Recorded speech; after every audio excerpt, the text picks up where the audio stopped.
Hi, it's Joshua McNichols. Before our show today, I want to share an important message. This podcast that you're about to listen to is produced by KUOW. We are a public media organization. That means we're funded by listeners, local businesses, and yes, we get federal support from the Corporation for Public Broadcasting. The Corporation for Public Broadcasting is basically KUOW's largest sustaining donor.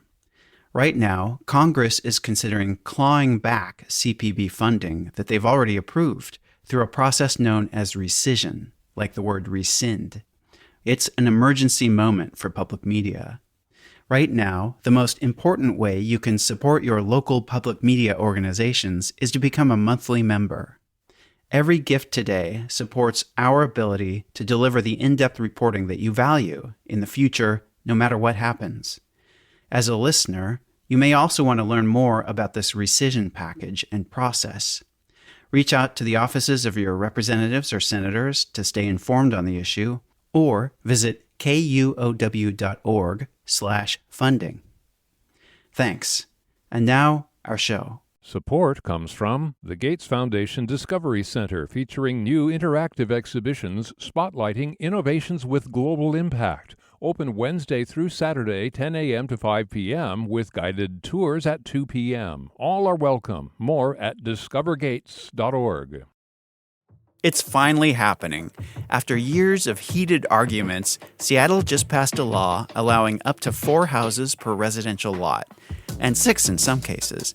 This is a watershed moment for our city. We're charting a path forward, preparing for growth, taking on the housing and climate crises. I'm already seeing townhouses pop up on single-family lots all over my neighborhood. Some people are excited about the changes, but a lot are nervous and even angry. Seattle is getting a whole lot denser. The hope is that building a lot more homes will keep prices from becoming dramatically more expensive than they are now. We are in a deepening crisis, and the only solution is to build more housing. But there's a trade-off. To gain more housing, we're going to lose something else people care a lot about. I'm here to speak for the trees. This change is coming at a time when cities across the country, including Seattle, are trying to increase their tree canopies to fight the worst effects of climate change. I'm Joshua McNichols. And I'm Monica Nicholsberg. This is Booming, a podcast about the economic forces shaping our lives here in the Pacific Northwest. This conflict is often cast as trees versus housing. But could there be a way to have both? That's coming up.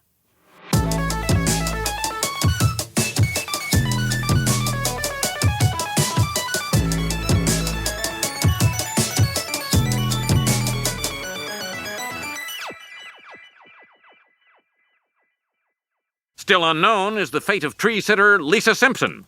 I'm afraid it doesn't look good, Kent. We found her sleeping bag right here. Our working theory is that the lightning exploded her. So Joshua, I feel like I'm seeing a lot more tree protests lately.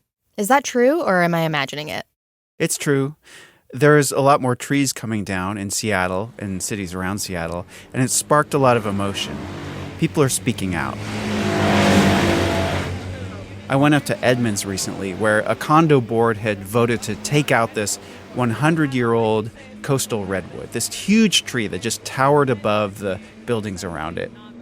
On the ground, there was a police line trying to keep protesters back so they don't get hit by a big branch when it falls. And up in the tree is an arborist, and he's got, rock climbing gear on, a rope in one hand, a chainsaw in the other, and he's cutting off limbs as he climbs. This is the biggest tree we've ever done. So why are they taking it down?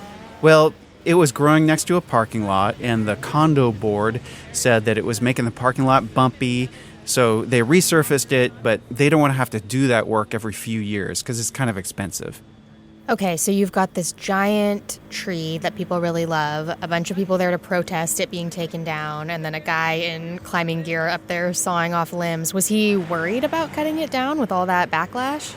He was less worried about the tree and more worried about the protest. I know I can get a lot of negative press and, feedback from this. I already received a 1-star review from one of the protesters here.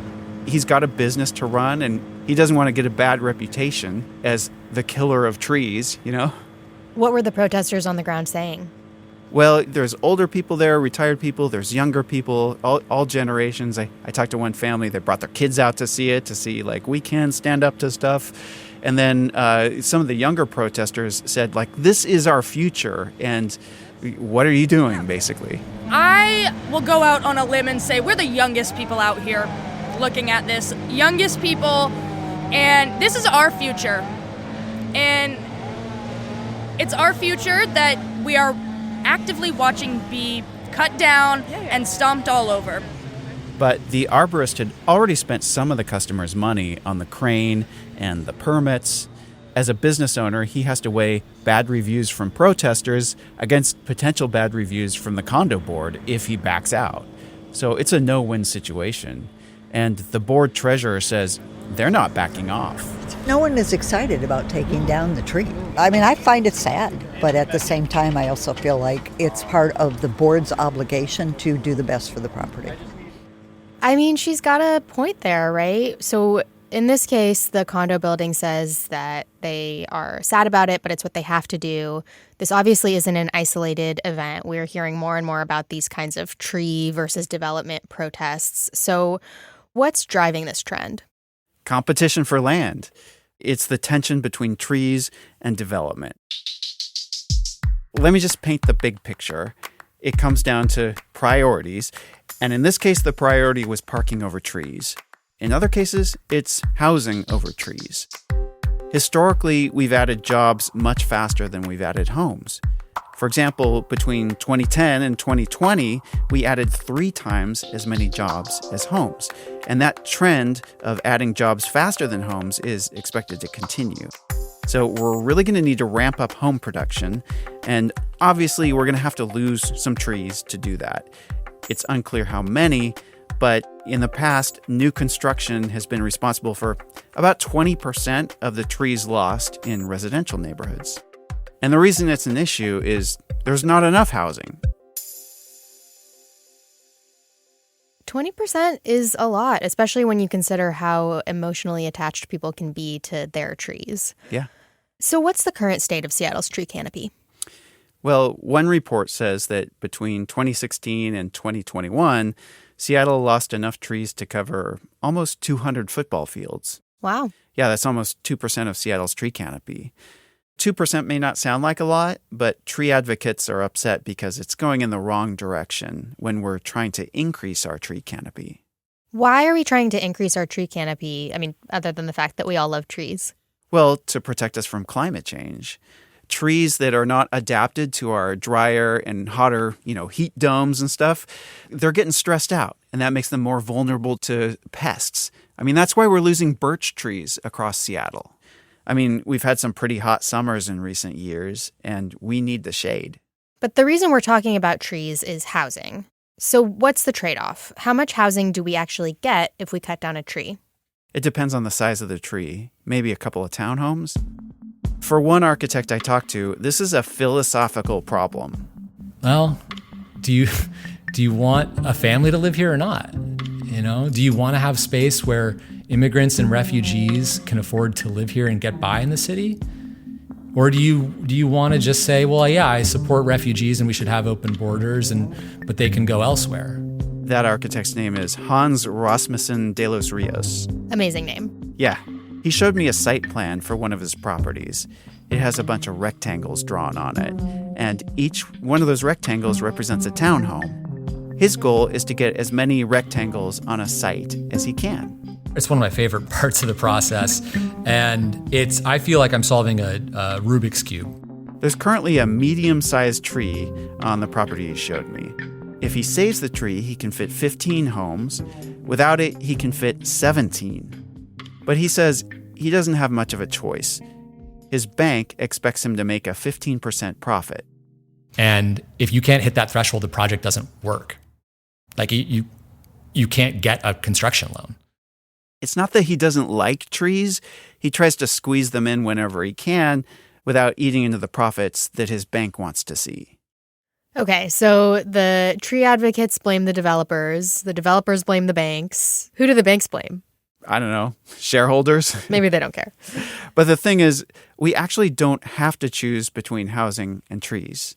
I mean, the way our laws are currently written, it can force us into that choice, but those laws can be rewritten to encourage both. That sounds promising, although laws are not so easily rewritten. Yeah, it can take time. There's a professor of geography at Portland State University, Vivek Chandas, who's trying to figure this out. He started with a question. Can we increase density while, not amplifying temperatures in the neighborhood? And he found a way. It's all about layout. Instead of spaced out single-family homes, picture a block lined with row houses, packed edge to edge right up to the sidewalk. This creates a ring of homes around the block. And all the space you've saved by building row houses leaves a huge shared green space in the center, big enough to save the trees that were already there. And there's probably enough space left over for pickleball courts.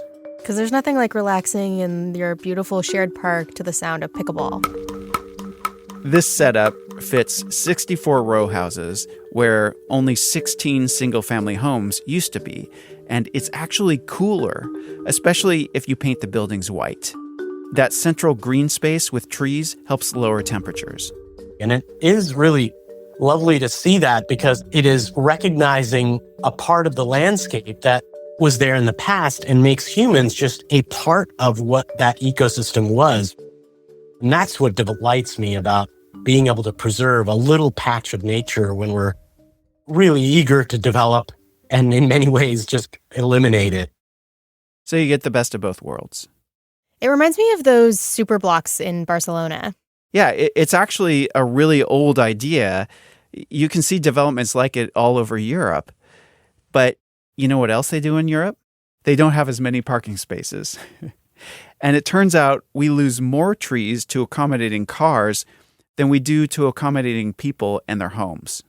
For every one of these properties where you're losing livable square footage to a tree, there are 5 or perhaps even 10 where trees are being cut in order to make space for things like driveways, wider driveways, parking garages, parking spaces, and detached sheds. That's what Susan Su told me, and she's a known tree advocate in the area. It's kind of the pave paradise and put up a parking lot argument, which I think is compelling, but parking is also not trivial to a lot of people. We still live in a city where it takes a lot longer to get places by transit than by cars, and that's just not practical for a lot of people. Yeah, and that's why some people choose parking over trees. And, developers are still going to put in parking lots, even if laws change that no longer require them to. Okay, I have a question. Why can't we just plant new trees after the development is done? Well, we can, and we're doing that in many cases. But new trees cost a lot more money to maintain than trees that have been rooted here for decades, and they're more likely to die. They really can't replace the old legacy trees that we're losing, like that coastal redwood in Edmonds. At the end of the day, we have a limited amount of space, and we've got these 3 things competing for it: trees, housing, and parking. We can't have all of them in equal measure, so we have to prioritize. And those priorities are a statement of our values. Okay, so what does the current state of things say about our values? Well, it says that the top priorities are parking, followed by housing, followed by trees. Right now, trees are losing ground in this battle, and tree advocates want stronger tree protections. But this tension between trees and development will evolve as the city nails down a permanent version of its growth plan this fall. Well, I'm sure you'll keep us updated on that as things progress. Yeah. Coming up next, the end game.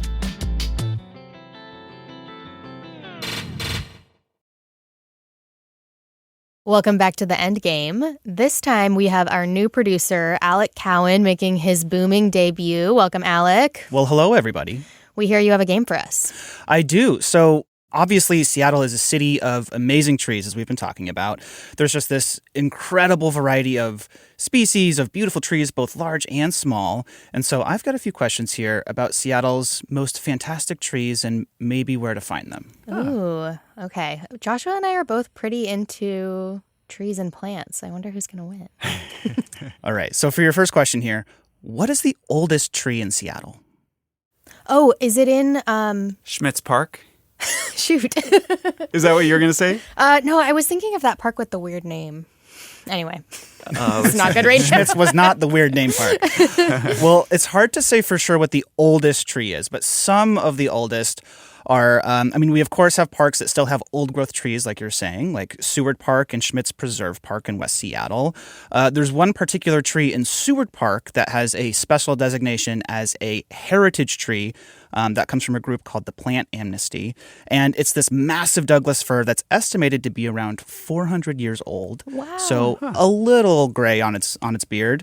Another contender is a Pacific yew tree that's located in this private garden on Mercer Island. One fun fact there is that the Pacific yew is the slowest growing native tree in our region. The speculation is that this particular yew tree on Mercer could be about 600 years old. Wow. But it looks young for its age? It does, yes. All right, so second, what is the biggest tree in Seattle? Or if you don't happen to have a catalog of every tree in front of mind, where do you think the biggest tree is? Okay, this is the park I was thinking of, I believe is called O.O. Denny Park. Is it there? O.O. Denny Park? It's like O. Denny Park. Oh, interesting. So that's a really good guess, Monica. So, the short answer is that it's hard to say. And again, biggest, is that largest by diameter? Is it height?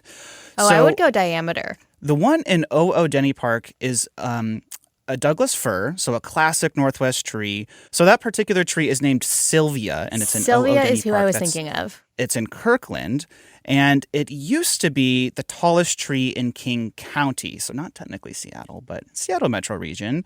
I say used to because the top of it actually broke off in 1993. It used to be around 250 feet at that time.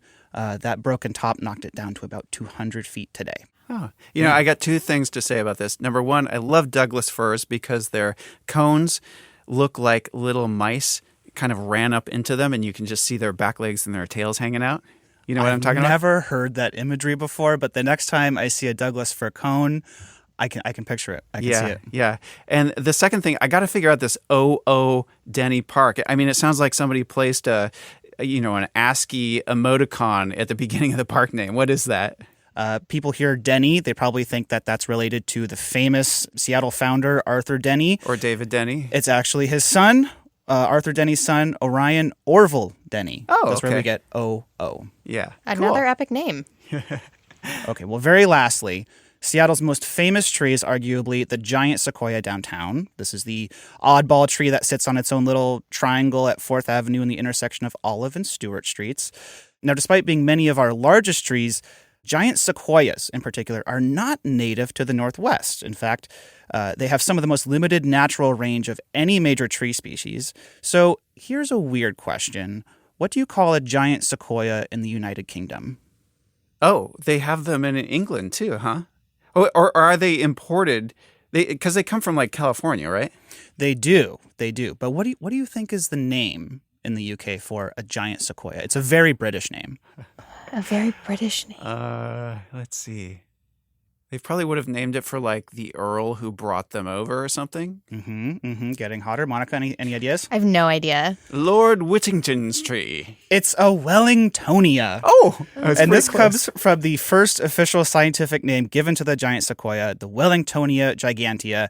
And it comes from what was this really big scandal in the 1800s. Basically, an English scientists smuggled a bunch of sequoia seeds to England shortly after they were discovered in California. So that's how they got there. And he became the first to actually classify it as a new species. And this was this kind of big race against scientists in California who missed out because they were waiting on the seasons to change so they could get more samples before officially classifying it. And so he named it after the British Duke of Wellington. He was a war hero who defeated Napoleon at Waterloo. This is coincidentally the same guy who Beef Wellington is named after. And as you might guess, I mean, Americans were mad that this quintessentially American tree was named after a British guy. So it's been reclassified several times. It's now officially Sequoia dendron giganteum, named after a Cherokee scholar who helped develop a written Cherokee alphabet. But word on the interwebs is that you may still hear giant sequoias called Wellingtonia in the UK today. Very British to say, nothing came before I saw this tree, and it's going to have my name. Exactly. And Alec, when is your book on this tree coming out? I have to turn a new leaf. I don't know. All right. Thank you, Alec.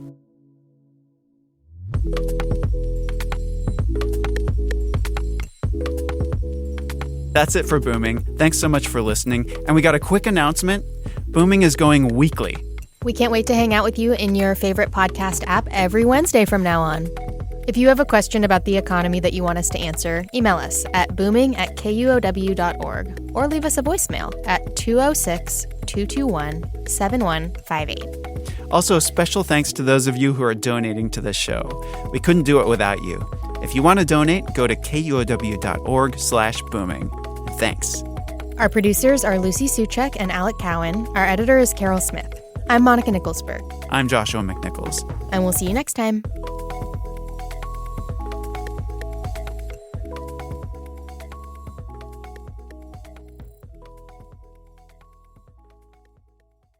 Planet Money helps you understand the economy. We find the people at the center of the story. Garbage in New York, that was like a controlled substance. We show you how money influences everything. Tell me what you like by telling me how you spend your money. And we dig until we get answers. I had a bad feeling you were going to bring that up. Planet Money finds out. All you have to do is listen. The Planet Money Podcast from NPR.